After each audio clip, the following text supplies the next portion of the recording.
मैं मां हूं, धरती मां। स्वार्थ और लोभ की भावनाएं जिस मन में झांकती हैं, वो ये भी नहीं सोच पाता कि ये भावनाएं अंत में उसका ही सुख छीन लेंगी। कैकेयी ने पुत्र प्रेम में अंधी होकर यह भी नहीं जाना कि श्री राम का अधिकार छीनकर वास्तव में वो अपना ही सुख चैन खोने वाली है।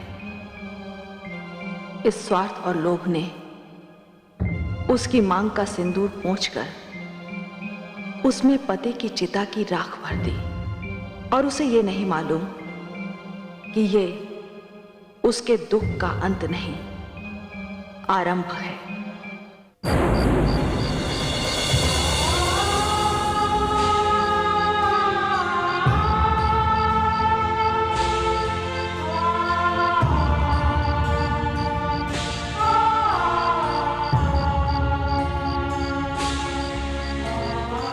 हे स्वामी, हे नाथ, मैं जानती हूं मैंने अक्षम्य अपराध किया है। मैं तो आपसे क्षमा भी नहीं मांग सकती। आप तो क्षमा की सीमा से बहुत दूर चले गए। चिता की इस अग्नि ने आपके मृत शरीर को जलाया है, किंतु मैंने तो आपके जीवन में ही आग लगा दी। मैंने तो इन्हीं हाथों से अपनी मांग का सिंदूर उजाड़ दिया।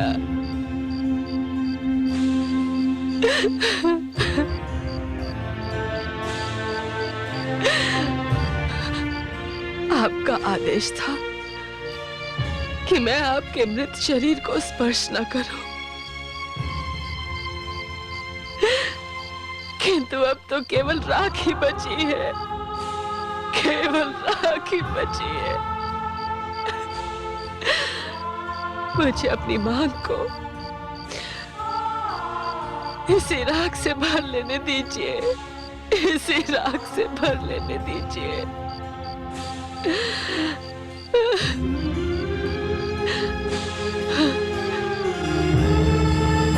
रुक जा।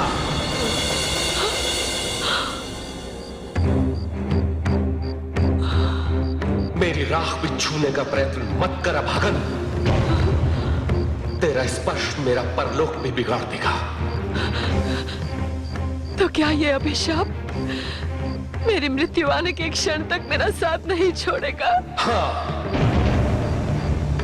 मुझे तो इस चिता की अग्नि ने केवल एक दिन जलाया, परंतु ये अभिशाप तुझे, तेरी आत्मा को जीवन के अंतिम क्षण तक जलाता रहेगा। यही तेरा दंड है, यही तेरा दंड है, यही तेरा दंड है।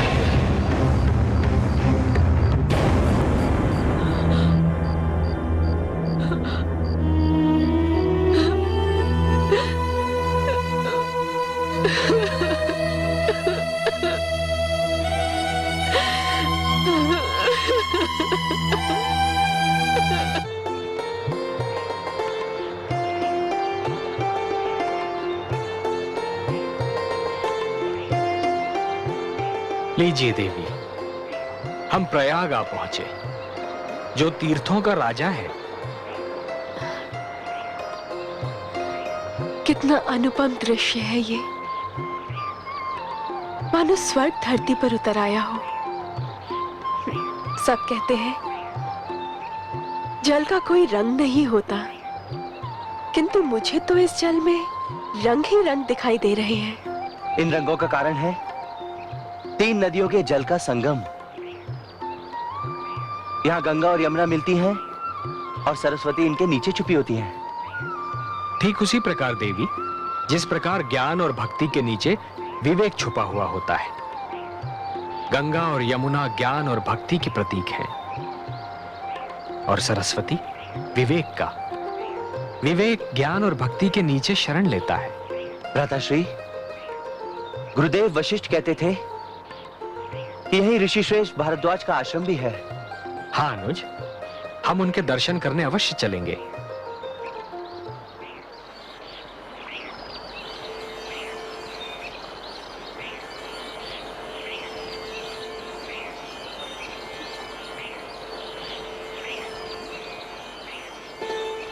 प्रणाम मुनिगण। प्रणाम। हम ऋषिवर भारद्वाज के दर्शन करना चाहते हैं। उनका आश्रम स्थान कहाँ है? आपके माथे से जो तेज की किरणें फूट रही हैं, उसके प्रकाश में तो सारा संसार अपना मार्ग देख सकता है। आपको मार्ग जानने की क्या आवश्यकता है? फिर भी ऋषि भारद्वाज का आश्रम गंगा तट वाले मार्ग पर है। आप लोग कहाँ जा रहे हैं ऋषिगण? हम चित्रकूट की ओर जा रहे हैं। प्रणाम। प्रणाम।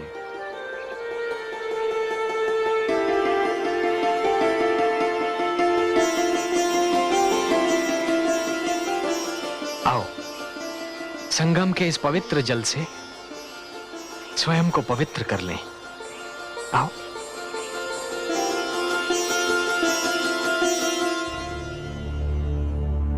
प्रिय शिष्य, अयोध्या का राज सिंहासन रिक्त पड़ा है और यह राजधर्म और राजनीति के विरुद्ध है। अयोध्या की प्रजा अपने राजा को राज सिंहासन पर विराजमान देखना चाहती है और यह उसका अधिकार भी है। मैं तुम्हारी मन स्थिति को समझता हूं शिष्य, परंतु मनुष्य की मृत्यु के साथ जीवन की मृत्यु नहीं होती।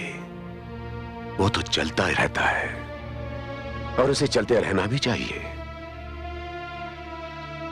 अपने पिताश्री के राजकाज को संभालना तुम्हारा दायित्व भी है और कर्तव्य भी। यह मुझसे नहीं होगा गुरुदेव। अयोध्या के सिंहासन पर मैंने सदैव भ्राताश्री को विराजमान देखा है। अब उस सिंहासन पर किसी और को, यहां तक कि स्वयं को भी विराजमान में नहीं देख सकता गुरुदेव। मैं जानता हूं शिष्य, परंतु मेरे विचार से इसे नियति का एक आदेश मानकर इसके समक्ष नतमस्तक हो जाना चाहिए। क्षमा कीजिएगा गुरुदेव, किंतु मैं इसे नियति का आदेश मानता ही नहीं हूं। यह नियति का आदेश नहीं है, यह एक ऐतिहासिक भूल है गुरुदेव, और इस भूल को सुधारना इसलिए भी आवश्यक है ताकि आने वाले युगों में यह भूल दोहराई ना जाए। मैं अयोध्या के सिंहासन पर विराजमान नहीं हो सकता गुरुदेव। महारानी कौशल्या की भी यही इच्छा है कि तुम अयोध्या का राजकाज संभालो। गुरुदेव, उनकी आज्ञा का पालन करना मेरा पुत्र धर्म है, किंतु मेरी माता महारानी कैकेयी की भूल को सुधारना भी मेरा पुत्र धर्म है, और मैं अपने उसी पुत्र धर्म का निर्वाह करना चाहता हूं। इससे क्या तात्पर्य है तुम्हारा? गुरुदेव, मैं भ्राताश्री के पास जाऊंगा और उनसे अपनी माता की भूल के लिए क्षमा याचना करूंगा। उनसे कहूंगा कि वो अयोध्या लौट चलें एवं राज सिंहासन ग्रहण करें, और मुझे पूर्ण विश्वास है गुरुदेव कि वो अपने अनुज की याचना को अस्वीकार नहीं करेंगे। हाँ गुरुदेव। मेरी शुभकामनाएं तुम्हारे साथ हैं। यशस्वी भव।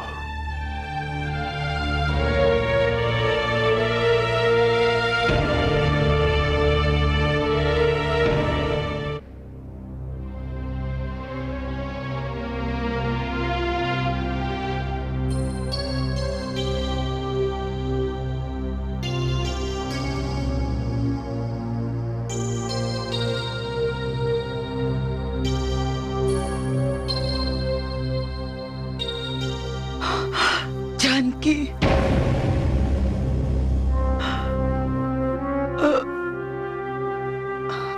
मांडवी, मैं जानती हूँ माताश्री कि आप दीदी सीता को कितना चाहती हैं। मैं आपसे यही कहने आई थी माताश्री कि आप स्वयं को कभी अकेली मत समझिएगा। मैं भी आपकी उतनी ही सेवा करूंगी जितनी सीता दीदी आपकी सेवा करती थी। पुत्री,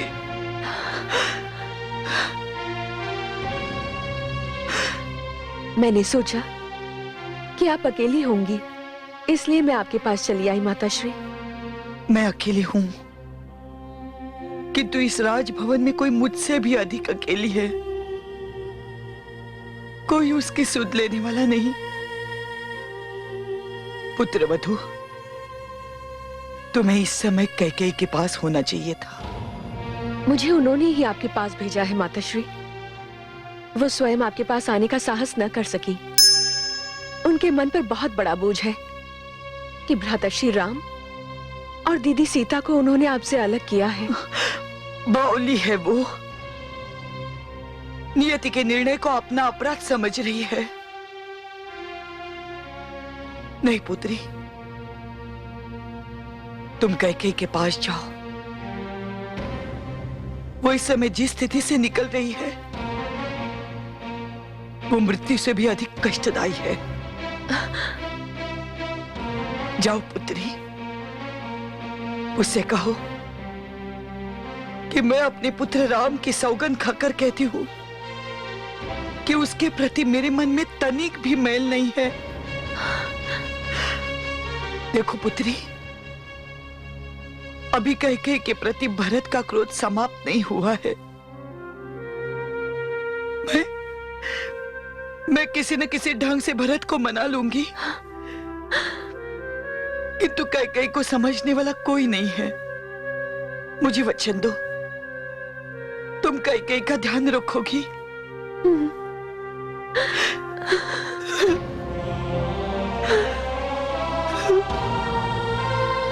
धन्य है आप माताश्री। इतनी दुख और कष्ट सहने के उपरांत भी आप अपने परिवार की एकता को नहीं भूली। हमें भी ये गुण सिखाइए ना माताश्री, ताकि हम भी अपने परिवार की एकता को बनाए रखें। मुझे तुमको कुछ सिखाने की आवश्यकता नहीं है पुत्री।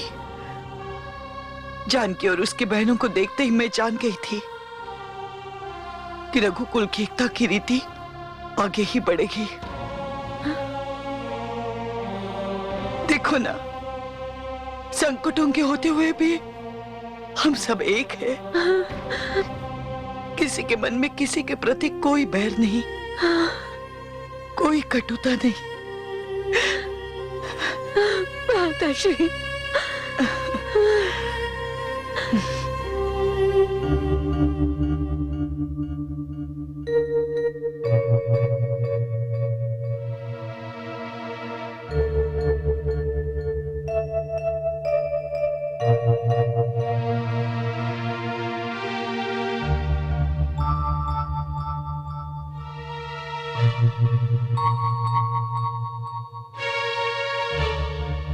माताश्री,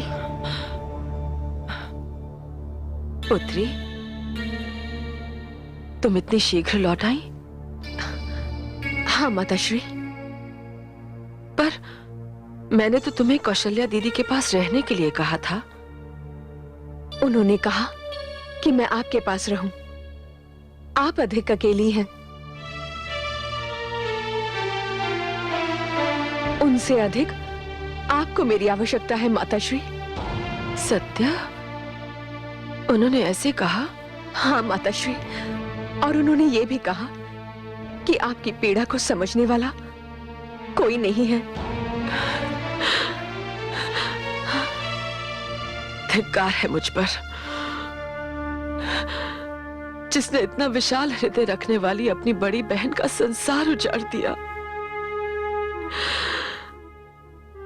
और धन्य है कौशल्या दीदी, जिसे अपने से अधिक मेरे उजड़े हुए संसार की चिंता है।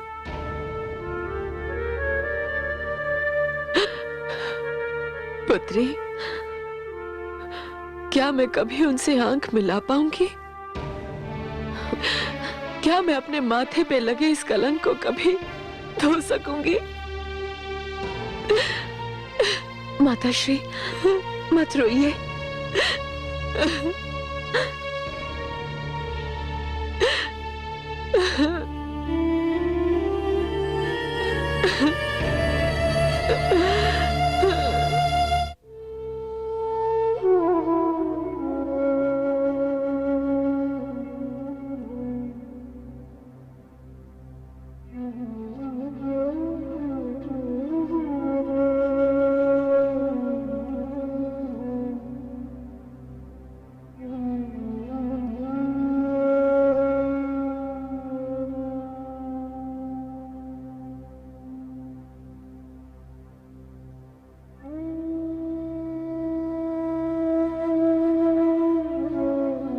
बड़ी माँ,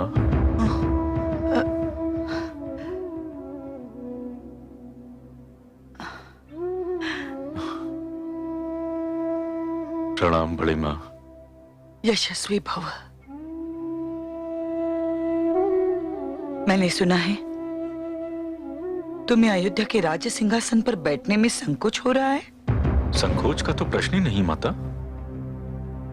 मुझे तो अयोध्या के राज सिंहासन ग्रहण करने का अधिकार ही नहीं है। तुम्हें किसी ने बताया नहीं कि मेरी इच्छा क्या है?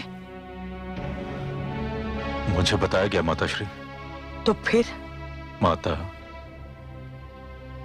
मैं आपसे एक अनुमति मांगने आया हूं। कहो। माता, मैं भ्राता श्री राम के पास जाना चाहता हूं। हाँ बड़ी मां, उन्हें अयोध्या लौटने एवं अयोध्या का राज सिंहासन ग्रहण करने के लिए बाध्य करने, और इसके लिए मुझे आपकी अनुमति चाहिए। मुझे अनुमति देने में कोई संकोच नहीं है पुत्र, किंतु तुमने एक कठिन ही नहीं, एक असंभव कार्य का बेड़ा उठाया है। बड़ी मां, यदि आप मेरा साथ दें तो यह कठिन एवं असंभव कार्य सरल एवं संभव हो सकता है। तुम क्या चाहते हो पुत्र? बड़ी मां, मैं चाहता हूं कि मेरे संग आप एवं माता सुमित्रा भी चलें। मुझे पूर्ण विश्वास है कि यदि हम सब मिलकर प्रयास करेंगे तो भ्राता श्री अयोध्या अवश्य लौट आएंगे। पुत्र भरत, कदाचित तुम्हें इसलिए कह रहे हो कि मैं राम की माता हूं और सुमित्रा को भी पुत्र राम माता समान ही मानता है। हाँ बड़ी मां, यही कारण है। पुत्र भरत, राम ने मेरे कोख से जन्म अवश्य लिया है। यह भी सत्य है कि वो सुमित्रा को माता की तरह समझता है। सुमित्रा ही क्यों, संसार की सारी नारियों को वो मां के समान मानता है,